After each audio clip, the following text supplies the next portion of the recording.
I'm going to start this interview with a quote from our special guest, Mr. Abe Laboriel Jr. "When I'm up on stage, I am not thinking about the show. I'm almost in a transcendental meditation or something. I feel like I kind of leave and observe the whole time. I am staring at faces and definitely feeling the audience, and it's beautiful." So it is with great pleasure that we welcome our special guest, Mr. Abe Laboriel Jr. Thank you for having me. My pleasure. My first question, who is Abe Laboriel Jr.? Ooh. Well, my dad and I have this argument all the time. No, actually, he's not junior, is he? But we always go back and forth saying, no, my name is Abe Laboriel. No, I don't know. I'm a drummer.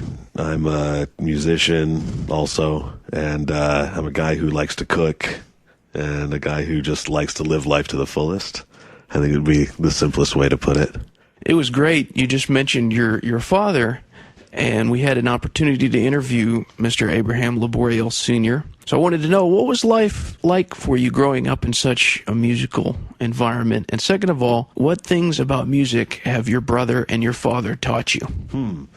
Well, growing up in that environment, not only my father being a genius musician, but also my mother actually self-taught piano player and guitarist and singer, as well as a pediatrician, way too smart. But she and my father always had all kinds of music all the time in our house, whether it be, the Bulgarian women's choir or some African tribal music, or, there was just always something playing in our house that was educational as well as inspiring. So we kind of grew up with this feeling that music had no boundaries, and that we could, take all those influences and turn them, interpret them, if you will, into our own expression. So it was a very supportive environment. Luckily, very supportive. They let me play drums starting at the age of 4, let me bash away on my drum kit, I'm sure to many a headache, but they let me, make a lot of noise in the house. So, and I guess, as far as what my dad and brother have taught me is to just truly, I guess, to be true to my heart and to always serve the music, and to always put that first. I think it's something that the three of us all have in common when it comes to our approach to music. That is the goal. It's nothing else but to make music to its fullest. Can you remember favorite music growing up? It's always been pop-based rock, whether it's the Beatles or Journey or, trying to think who else. The Police. It was always that kind of style of music for me. I craved melody and I craved an intensity to musical arrangement. So, yeah, but it was a varied style. I listened to a lot of stuff. I loved Genesis. I loved Zeppelin. Peter, Paul, and Mary. I mean, you name it, we listened to it. Runs the gambit. Yeah. When someone listens to music that you played on, or whether you're playing with Paul McCartney or at the hot potato. Mm-hmm. The baked potato. The baked potato. That's okay. What is it that you hope that the listener gets out of the experience of listening? I hope that the listener gets to lose themselves, just like I'm doing. Like you mentioned that quote, but it really is true. I'm not up there thinking about myself. I'm up there being in the moment, thinking about everyone else that's involved in the process. And I think if the listener can join in that state, it would be a beautiful thing, So that's my goal, is to invite everyone into that state of mind. Well, maybe you could tell us your recollection of the first time that you played in public. It might have been when I was on tour with, not as a musician, but traveling with my father through Europe with his band Koinonia. And I think I was around 13, and we were in Scandinavia somewhere. I want to say Sweden. And they're playing this song, and I would watch them all every night. And there was this one part where there was kind of a drum and percussion solo thing.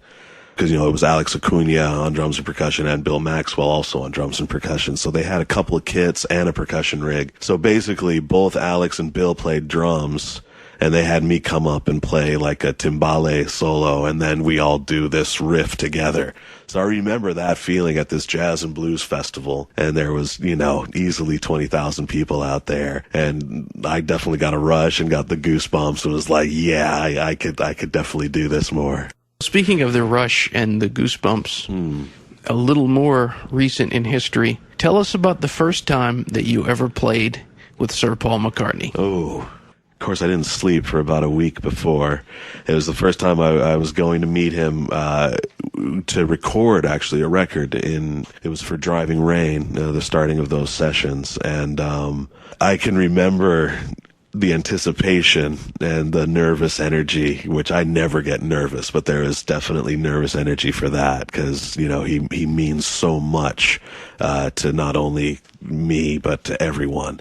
So within 5 minutes of shaking his hand and disarming all of that, which only he can do, we were recording a song. I'm trying to remember which song it was. But yeah, it was beautiful. I forget what it was, but he was playing his Hofner and singing, and we were all in the room together, myself, Rusty, and Gabe Dixon, and, we're recording his, one of the first songs for the record. And I'll never forget that intensity, and again, his kindness and his willingness to have our ideas and our input, and it just instantly felt natural. Our special guest is drummer Abe Laboriel Jr.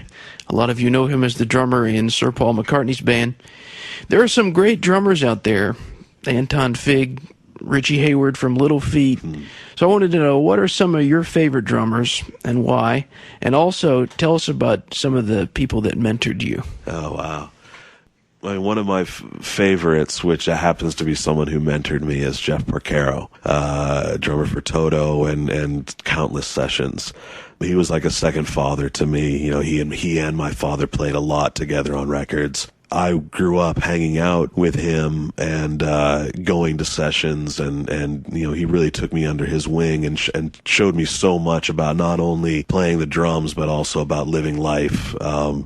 He had such a joie de vivre, and, loved Italian food and loved to paint and loved to hang out in the backyard with the kids. And, that was, I think, really important for me to see that there was so much more than just the instrument, and the playing of it, that living life added so much to the playing of it. And then other drummers that I absolutely adore would be, Bonham, because of his intensity, his tenacity, and his feel, and his big sound.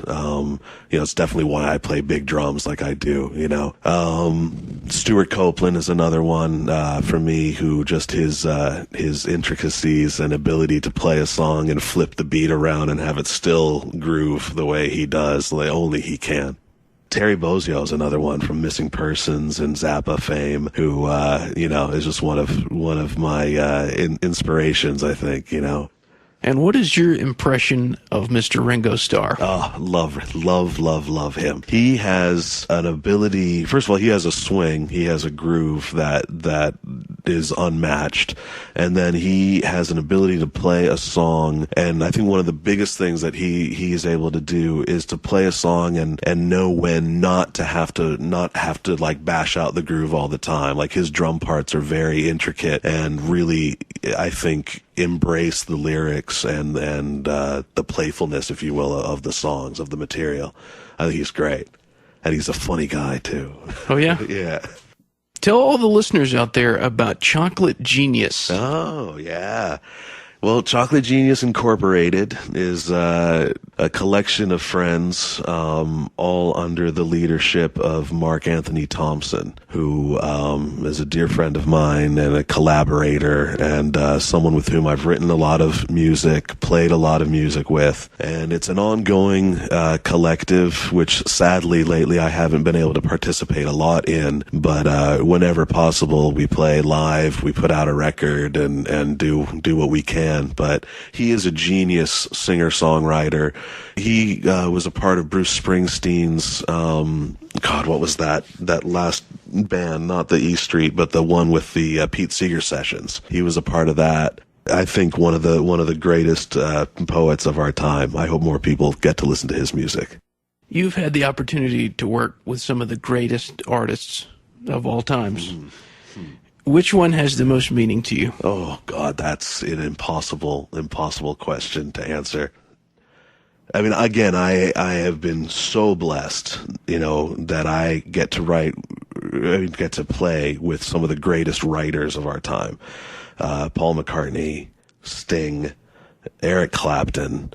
These are people who have written timeless songs, and that every time I'm up there on a stage with them, it's overwhelming, when you think about the material and you think about getting to play Long and Winding Road with Paul, and you get to think about playing Roxanne with Sting, or Every Breath You Take, or you get to play Layla with Eric. I mean, it is unbelievable, so to try and say which one is impossible, There are very few people in the world that can say all these things that you've listed. Yeah.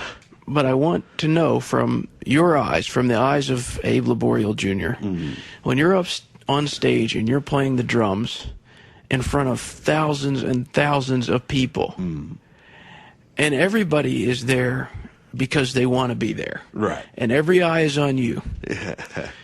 And not to mention that you look over and you're playing with a band of great musicians, and one of them happens to be Sir Paul McCartney. Yeah. What is it like from your eyes? Wow, what is it like? It's beautiful. It's a beautiful dance of communication. You get to see all of these eyes wide open, including ours, at the just how beautiful the experience and the interaction is. And it's a lot of fun, I gotta say. It's all of us are just laughing up there and smiling and having the best time, and we can tell that the audience is doing the same. It's a true communication of emotion, which is very unique. You really are living your dreams. Oh, yeah. So I have to ask, are there any dreams that you have yet to live out, and are you trying to make them happen? Yeah. One of the things that I've been working on in my free time, which isn't a lot, but I write my own music. I play guitar. I've been working on a lot of songs that eventually I do want to put out a record of my own music, singing and playing guitar on it. That is one of the actually probably more closer goals than I've had in a long time, is to do something like that. With music and with Paul McCartney, you've had the chance to go all over the world and play music, because music is the international language. Is there one place in the world, or maybe a couple, that stand out that is your absolute favorite? Wow. We've had some amazing experiences where we've played in places that a lot of people don't go to often. I think one of the ones being when we got to play Moscow and we played the Red Square was, first of all, we got to play the Red Square, which is really unbelievable, but also just being there and, with the barrier of the language, all of that disappears and everyone's singing along every lyric to every song and loving every moment. And again, I think the intensity of that adoration, especially from a place where they're starved for that kind of entertainment, was unbeatable. Another place that was like that was going to Tel Aviv. A lot of people don't go there, for whatever fears. And for us to get to go there and play a show there, we were just there to play for the people, and it was beautiful. Simple question, there's not always an easy answer to it. What is it you like about music? It's the communication, it's the interaction, the fact that it's something outside of myself that I get to tap into and get to communicate with. Our special guest is Abe Laboriel Jr. Tell us something about yourself that people would be surprised to know. Wow, that I'm a really nice guy. No, I don't know. Wow, that I'm not as scary as I look, or that my face isn't made out of plastic, maybe. Certainly you've gotten close to your bandmates. Mm-hmm. Rusty Anderson, Brian Ray, Wix Wickens, and of course Sir Paul. What do these people mean to you? Oh, it's family. You know, we've been together for going on 9 years now, is it? Yeah, we're in our 9th year, I guess you could say. And it is amazing what a band of brothers it is. You know, we're all truly friends.